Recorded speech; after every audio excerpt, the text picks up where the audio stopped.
All right. So I'm gonna give you just kind of a quick what I'm up to. Not lawn care related necessarily, but so I bought this engine yesterday. It's a Predator engine. Got it at Harbor Freight. It was on sale for $159. It's a 6.6 horsepower, 224, 224 cc's, horizontal shaft gas engine, 10% up to 10% more output. So they had the 6.5 horsepower engines on sale yesterday at Harbor Freight. So going on till today for $99 if you can get one. They're all sold out, and they didn't know when they were going to get more in and this and that. And so I just upgraded to the next one. I want to say this one was 40 bucks off. I think it was 199 normal. I got it for 159. And what is it going on, or what's it for?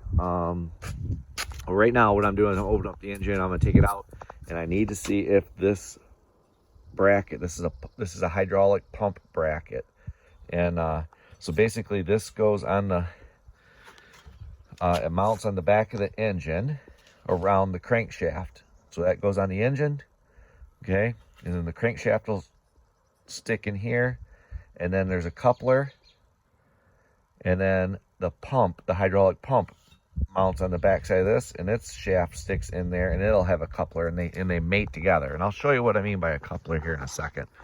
So this is my old log splitter I've had for quite a few years, probably 10-15 years. And the engine, the Tecumseh engine, is junk, and it was actually kind of froze up, but it did break loose when I was had to get a puller. I had to use a wheel puller, pulley puller, to get the coupler off the shaft. So that bracket thing that I was saying, the hydraulic pump bracket, mounts on the back of this engine like this, and then this is the hydraulic pump, and then this goes inside there, and it joins them together. So here's this goes on here, or did, and again, that whole bracket thing. And so these two pieces mate together like that, and basically that's what drives it. So that bracket is just to give this pump something to mount to and all that stuff. So that's what I am doing. So I need to I don't know if that bracket is the right size for the new engine. It looks like it's very similar. I took some measurements, but I honestly do not remember if they're a match, because I might have to buy a new bracket. Plus, this shaft is, I believe it's 2 inches long, and I want to say the new one is 2 1/4.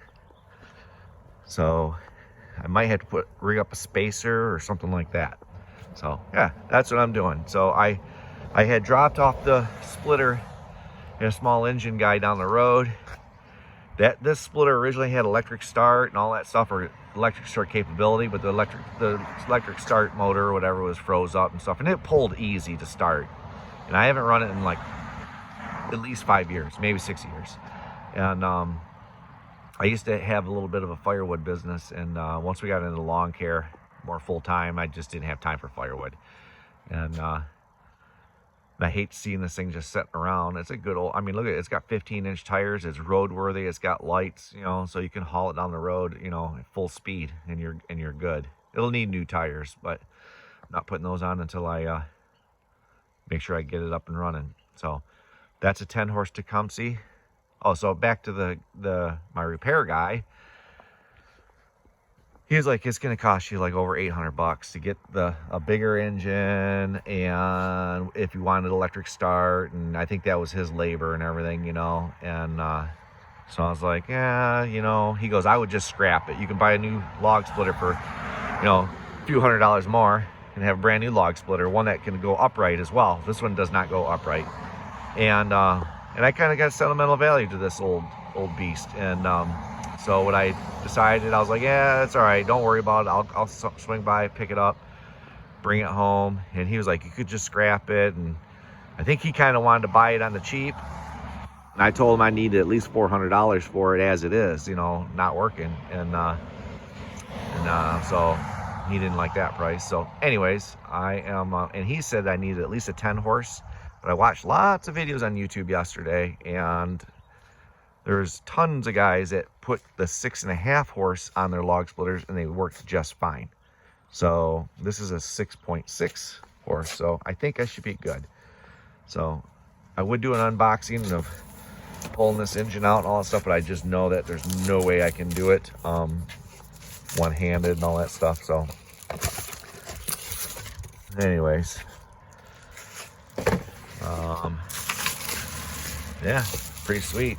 And for those engines, golly, like I said, you can get the 6.5 horse for $99 right now, and I want to say they're normally, I think they're normally about $159 or something like that. And I didn't realize those engines were that cheap. And I tell you what, if I see a old mini bike sitting around or something like that that needs an engine, you know, you can get those frames cheap. I'm gonna buy it, and I'm gonna throw an engine in it, and we're gonna build ourselves like a little mini bike fleet and have some fun.